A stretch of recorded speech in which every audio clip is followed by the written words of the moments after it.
Good evening, I'm Dennis Ward. Welcome to APTN National News Weekend. Winnipeg police were defending their decision not to search an area landfill for the bodies of two victims of an alleged serial killer. At a news conference Tuesday, police tried to address some of the criticism leveled at them. APTN's Leanne Sanders starts off our coverage. I would be heartbroken and I would be angry. That from Winnipeg Police Chief Danny Smythe when asked how he'd feel if one of the alleged victims of accused serial killer Jeremy Skibicki was his family member. Head of Forensics Cam McKidd said the May search of the Brady landfill for Rebecca Contois was made easier because the site was isolated quickly with the help of GPS on city dump trucks. The debris in this site was, as you would sort of expect when a dump truck would dump debris. It's above grade. It wasn't compacted, and it made this search, the conditions for this search. A second landfill, Prairie Green, is heavily compacted with tons of clay, animal waste, and other debris dumped since investigators became aware of it as a potential site. Police believe Morgan Harris and Mercedes Myron may be in the Prairie Green landfill, while the location of the fourth victim, now known as Buffalo Woman, hasn't been determined. These are human beings. How can you even fathom the idea to leave them there? These women are deserving of a proper resting place, not to be left alone in a landfill in the dead of winter. If you want to respect and honor them, stop making excuses as to why you can't find them. You can. You are just refusing to. Leanne Sanders, APTN National News, Winnipeg. News of the decision not to search that landfill brought on calls for the resignation of Police Chief Danny Smythe. As Sav Jonesa reported Thursday, those calls came from around Canada. It's tragic to say that even in death, they are still discriminated. At a press conference in Ottawa, First Nations chiefs from Manitoba called for a change in leadership at the Winnipeg Police. It comes after police announced earlier in the week that they would not search a landfill north of the city, where the bodies of two Indigenous women are believed to be. I'm standing here today to ask for the resignation of the Chief of Police for the Winnipeg Police Service, Danny Smythe. Morgan Harris and Mercedes Myron are victims of alleged serial killer Jeremy Skibicki. Harris's daughters, Cambria and Cara Harris, let their disappointment be known. Not only have you refused to search these landfills, you have presented no alternative routes for how we can give these women peace. We have been the ones thinking up the different resolutions for this issue, and we should not have to be the ones coming up with ways to make you do your job better. We saw this happen with residential schools, and here you are, once again, creating unmarked graves of Indigenous peoples. With the location of two of the three missing women believed to be known, many are wondering why the force will not do the search justice, believing race plays a part. In Toronto, where there was a missing Caucasian man, and they found him like a needle in a haystack in a landfill that was bigger than what we're talking about in Manitoba. If they can do that, Winnipeg can do that. The chief of police admitted at a press conference earlier this week that it's not a lack of resources stopping them, but safety.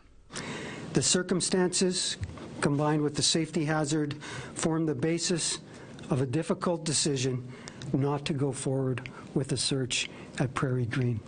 He was asked what he thought this decision might mean for the police service's relationship with Indigenous people. I would characterize our relationship with the majority of the Indigenous community as a good one. Long Plain First Nation Chief Kyra Wilson, where Harris and Myron are from, responded directly to his claims. As one of the leaders in Manitoba for Long Plain First Nation, that we don't have a good relationship right now because you are not searching for our women in the landfills. So to me, the message that you are sending is that our women do not matter. Indigenous women do not matter. APTN News reached out to the Winnipeg Police for comment but did not receive a response. Sav Jonesa, APTN National News, Winnipeg. The Mayor of Winnipeg and Premier of Manitoba soon weighed in, announcing that operations at the landfill will be paused. I put a call into the Premier's office earlier today asking if she could assist with that. And I'm so pleased that in short order she's here today and is going to assist with pausing operations at that landfill. Really, it's to determine what the next steps may be, and that gives officials time to determine those next steps. What could next steps involve? So I'm not sure yet, to be frank. I mean, we're working with our departments. We're working with the City of Winnipeg. We're working with Indigenous communities. We'll work with police. We'll work with other law enforcement. We'll see what does that mean in terms of, what will that look like moving forward. I think we need to assess the site, and we need to do many different things over the course of the next little while. In the meantime, all we're calling for right now is a pause.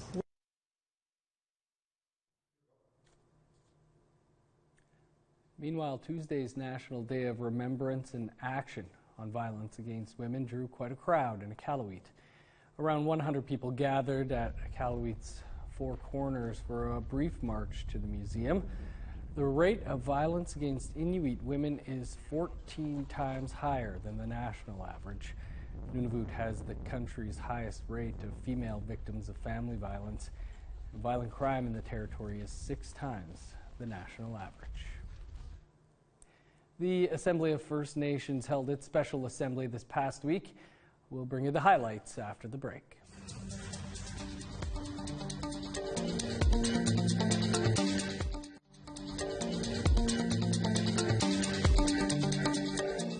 Welcome back. The Assembly of First Nations wrapped up their winter meeting in Ottawa on Thursday.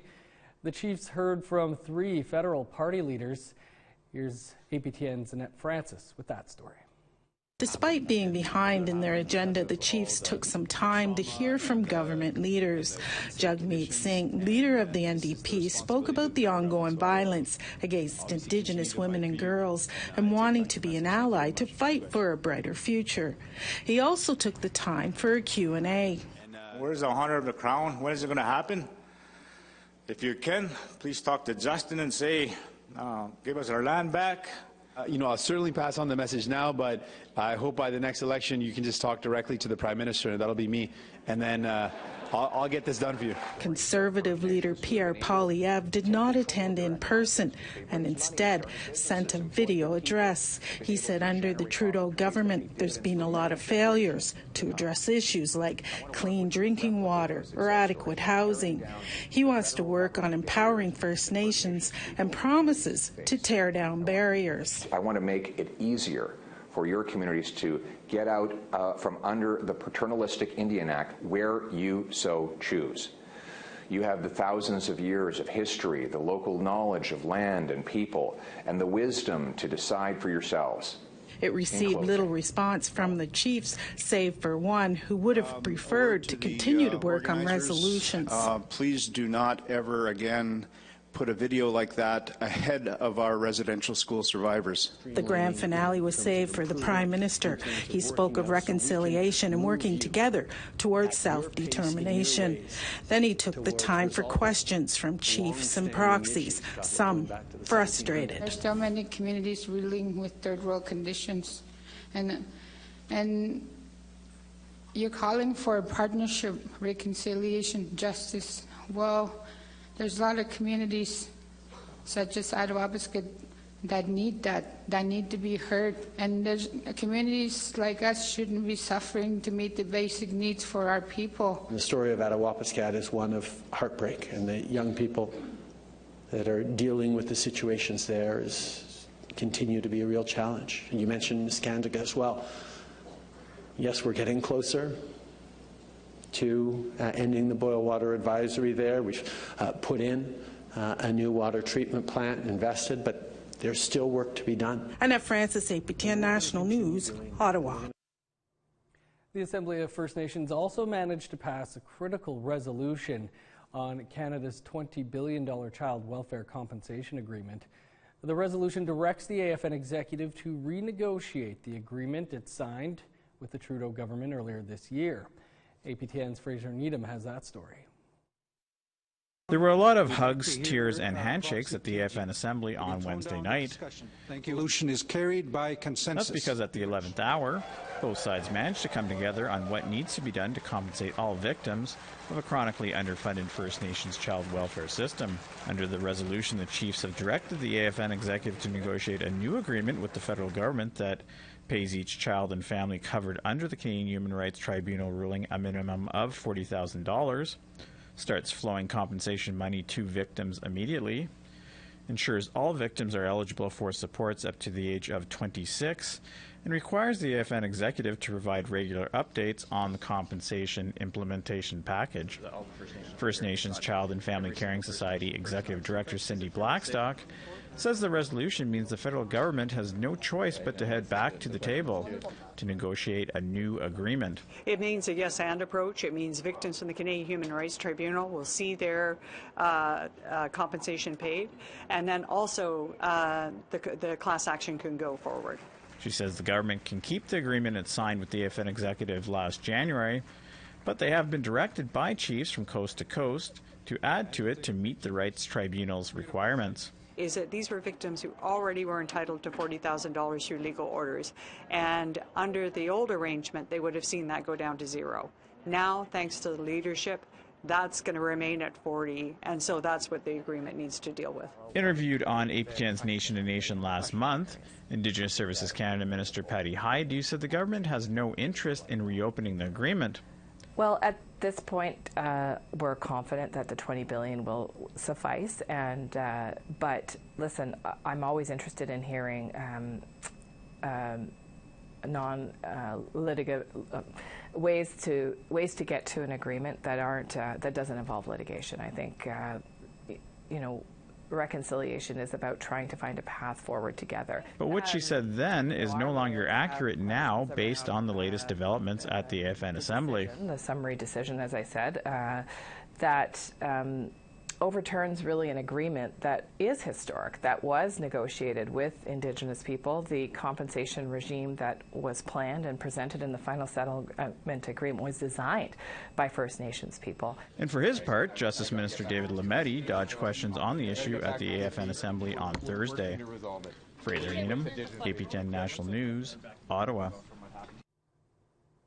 In other news, a walk that began in Winnipeg to raise awareness about residential schools has ended on the Atlantic coast.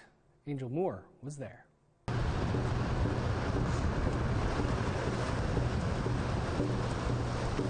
After walking over 3,000 kilometers in 3 months, Jasmine LaValle has made it to the Atlantic Ocean.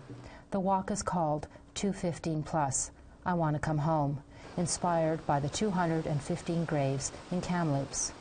I left my home back in Winnipeg September 1st to come and honor and pay my respects to all children, all survivors to the east, all our relations to the East Coast.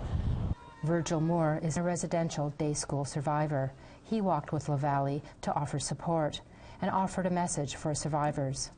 They're not forgotten. Our survivors are not forgotten. We all got hope for a better future, and to know that they're loved and not forgotten. Residential school survivor Doreen Bernard of the Sabaganagati First Nation came to give thanks. I wanted to be here. I felt like I was saying thank you for all of our survivors and all of our ones that are missing, the ones that we are still searching for. LaValle, who is Cree, walked with a backpack filled with baby moccasins, donated by people she met along the way. LaValle says the moccasins are sacred. Because with every pair that was handed over came a story, came an imprint, came the first steps of a child's life. This is the second walk for the group. The first walk was from Winnipeg to Kamloops. The next walk is from Winnipeg to the north, to be followed by a walk south to reach oceans in all 4 directions. Angel Moore, APTN National News, Conrad's Beach, Nova Scotia. Kiaskazing Anishinaabe, also known as Gull Bay First Nation in Northern Ontario, is taking legal action over funding, or the lack of it. The chief of the Anishinaabe community filed a claim against the federal government in Ottawa. Here's Annette Francis with that story. Chief Wilfred King told reporters legal action against the federal government is necessary due to the chronic underfunding for police services. King said the community of just over 300 has only 3 police officers and 1 is on sick leave. With only 2 on duty, there are times the officers cannot safely do their jobs. In recent incidents where we had a violent offender in the community, the police would not respond because they could not get the necessary backup from Armstrong or Thunder Bay detachment. So Kiasauging and Anishinaabe is in a tripartite funding agreement between Ontario and Canada. Among some of the relief sought by the plaintiffs in the statement of claim are a declaration that the Crown breached its common law and fiduciary duties to the plaintiffs, and damages for breach of fiduciary duty negligence and under Section 24(1) of the Charter in the amount of $10 million. Lawyer Chantel Bryson said for decades Canada has acknowledged the negative impacts of its lack of funding to First Nation community policing, yet has done little to fix it. So after 20 years of the bad faith of Canada in this regard, because again, they're doing it knowingly, it's been spelled out, much like in the child welfare situation. It's been spelled out over and over and over by their own reports, the Federal Auditor General, academic reports, etc. They know.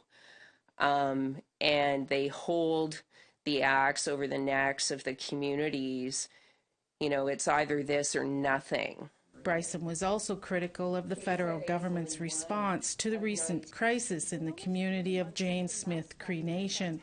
She says flying in after the fact to drop off $42.4 million is not a long-term solution. The answer is equitable police service in the community with a full officer complement comparable to other communities in similar situations, with full pay, with the full benefits that all other officers receive, including mental health especially,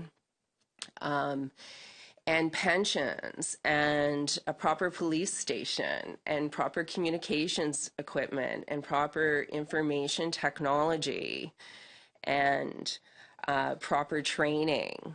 APTN contacted the Office of Public Safety Minister Mark Mendicino for comment, but did not get a response by airtime. Annette Francis, APTN National News, Ottawa. Coming up, new life for ancient traditional songs. Stay with us.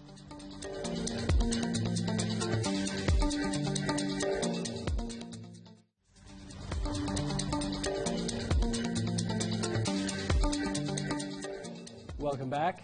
Now for a touching story in Mi'kmaq territory, where for the first time in Canada, an Indigenous language is available in Braille.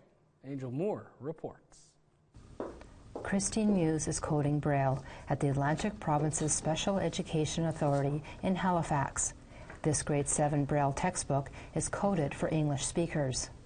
There's a lot of cases where someone only speaks an Indigenous language, in which case they would not have had an opportunity to learn Braille. Muse is constantly surrounded by a library of Braille-converted textbooks for her job. It was after the discovery of the 215 suspected graves in Kamloops that Muse realized no Indigenous languages were available in Canada.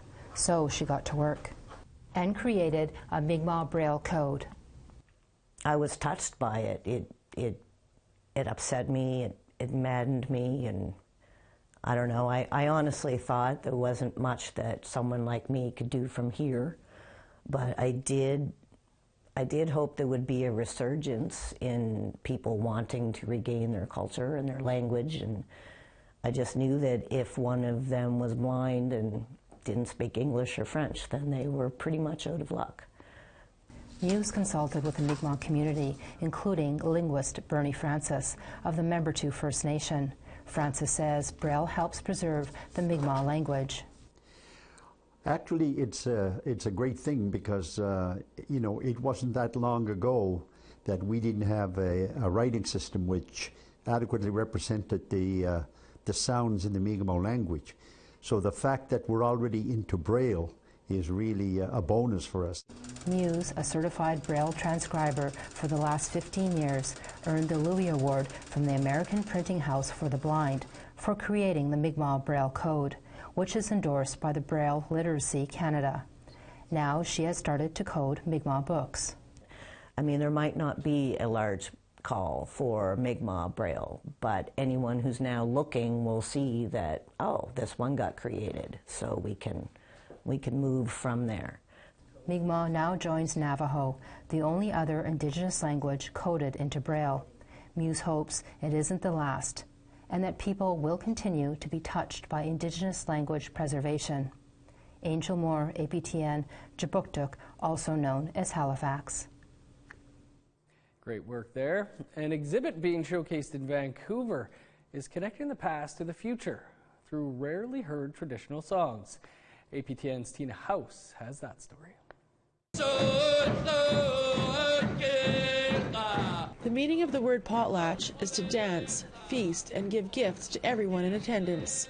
Sometimes, naming ceremonies, marriages, birth announcements, and other important business takes place during the potlatch. For the Kwakwaka'wakw people on the West Coast, potlatches have taken place since time immemorial and are essential to who they are. It was during the residential school era in 1883 that the Anti-Potlatch Proclamation was issued, and January 1st, 1885, it became law, with the government citing that these First Nations traditions were keeping them from becoming civilized. The ban lasted until 1951, but during that time, many nations took this ancient practice underground and continued their culture, however, risked jail time if caught. Now, a new art exhibit called Keeping the Song Alive at the Bill Reid Gallery is showcasing 100 recordings done in 1947 of potlatch songs, and now these recordings are being shared with the public. Cheryl Kakasalos Wadhams is the Indigenous guest curator. It starts with a woman by the name of Ida Halpern and Chief Billy Asu and Chief Mungo Martin, and their collaboration of recording songs, traditional Kwakwaka'wakw songs back in the late 40s. The exhibit features viewing stations that allow users to wear headphones and watch videos of potlatches. At that time, you know, there was a great loss of language, there was a loss of culture, a loss of our way of life, and it greatly impacted our nations as a whole, yeah. For Cheryl, she says it's all about sharing these ancient songs with future generations. We basically pulled this exhibition together along with community members from the Kwakwaka'wakw Nation to kind of reflect on their reaction towards the songs and what they have done for our people. Keeping the Song Alive runs until March the 19th, 2023 at the Bill Reid Gallery. Tina House, APTN National News, Vancouver. And that is all the time we have for your APTN National News for this weekend. For much more, though, you can visit our website, aptnnews.ca. I'm Dennis Ward. Thanks so much for being with us. Enjoy the rest of your weekend.